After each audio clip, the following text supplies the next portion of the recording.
ojwang' jotende kanise e boma bul mar Pentecostal Voices of Kenya. Koro dwaro mondo mi paro mar chik mar higa mar 2024 mageto tayo chenro mag kanisa owit oko chutho. Makaluwore ni moko kuom gigo ma piny owacho dwaro ni okete tim ok riw ute lamo duto ma pachoka. Gino mok chiw ranyisi makare.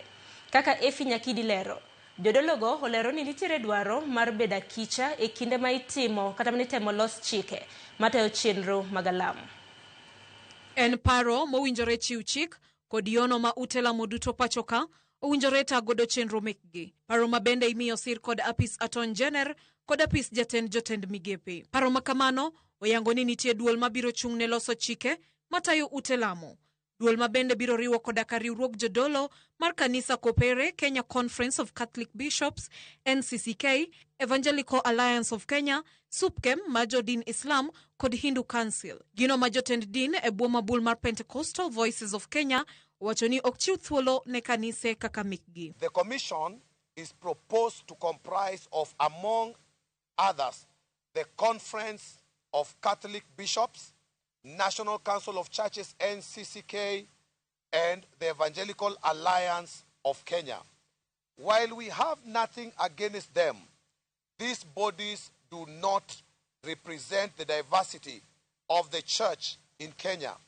For example, they do not represent Pentecostal churches such as us, and limiting the composition of the commission to their nominees only serves to entrench their interests and further disenfranchise and discriminate the rest that do not subscribe to their religious doctrines and practices. Bende paro makamano olero ni en ataro mar chik ne ute lamo riwore kod josiasa kata timo gigo machiwo sir ne jasiasa kata duond bura moramora. Ketho makamano kelo fwai mar omenda maromo shillings 500,000 kata dweche 6 ma twich. Kaluwore gi jotend kanise mag Pentecostal Voices of Kenya, josiasa gin jokristo mana kaka oganda mamoko, kendo mano achiel kuom yore ma kanisa nyalo konyo e seyo telo marach. Onge jasiasa mano nyuol kwa e polo.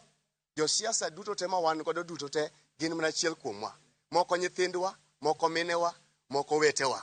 Ok wanyal keto gi kando. Seche ma gin chiegni kodwa eka wuotho kodgi. Ka nitie gima achiel kuom kata ariyo marach kuom eigi, kanisa ema nyalo chung' motegno mondo mi chunygi lokre, mondo mi giti yo mowinjore. Kopogore gi mano, jal moramora ma ibiro yud kod ketho mar wuondo kata ka omenda kuom jakristu gi paro mar lamone mar yudo gweth, change kod timone hono ibiro twe kuom higni mokadho 10 kata fwai maromo shillings 5,000,000. Ka koro ng'ato biro e kanisa mar roho en roho ema telone.